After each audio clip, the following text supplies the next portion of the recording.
it a kind of need you had to get your point across and to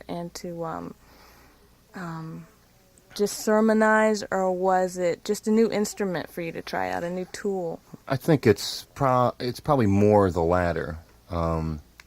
Anyone who's familiar with my recorded history is not surprised by anything that I do, whether it's to dredge up some old influence or to mutate some new influence.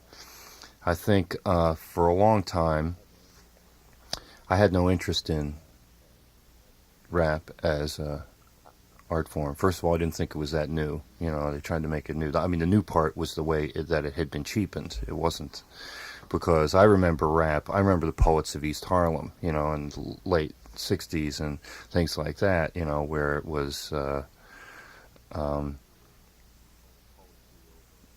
poetry over sort of like a traditional ethnic rhythm track or something like that, but it's essentially amounted to the same thing. They weren't singing, they were speaking and preaching with a heavy rhythmic background to it.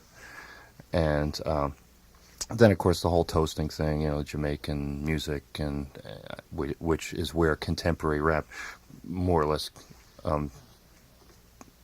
came from. And I didn't think it was that new. I thought the new part was that it had been sort of mostly, you know, when it first came out, it had mostly become this really sort of I'm not exactly sure how to put it, but there are musical forms that come along that are designed for opportunists, that are designed for people whose commitment is not very great overall and would like to make a killing. And it attracted an awful lot of people, you know, and the problem I had with it initially was that for the most part the subject matter did not resonate with me. You know, the size of someone's sexual organ, or how bad they were, or things like that. No, subject matter just seemed, you know, personal crowing just doesn't seem to me to last for a long time. And so I didn't really have any interest in it until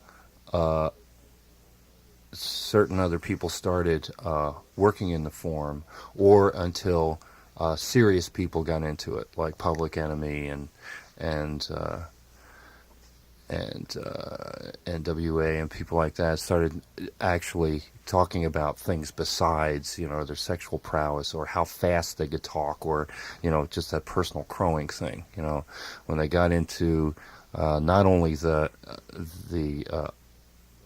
more thoroughly considered lyrical ideas, but also really interesting things in terms of cutting and pasting music together in order to make a soundtrack, and then the whole sort of hit and run philosophy that evolved out of that. The you know, having all of your sound and your whole production be in a very compact package that could you could set up and do a show really quick and then load it all back in the truck and be off to the next place without all of this, you know, like build the stage and all of the other stuff, you know. So I think as it evolved, as the art form evolved, or as it evolved into an art form, you know, it was previously, like, let's say a folk art, started to produce people with enough seriousness and skill to give it some longevity. Then I started to take interest in it and see if there was a way that I could, without literally copying it, find some room for my ideas in it. And when I started doing it, it turned out to be a lot of fun, because it gives you a certain freedom you don't have when you're singing. There are some things that you can say that sound stupid when you sing them. So gave me a lot more lyrical freedom, and it's a lot of fun sort of playing with the polyrhythmic aspect of it, you know, and the idea of, you know, moving in this gray area between a rhythmic delivery and a very conversational delivery. And And from that standpoint, I'm not sure how fully I'll exploit it, but I found it to be actually a very useful thing in terms of getting some more subtle or elaborate ideas across that would be difficult in a strictly musical context.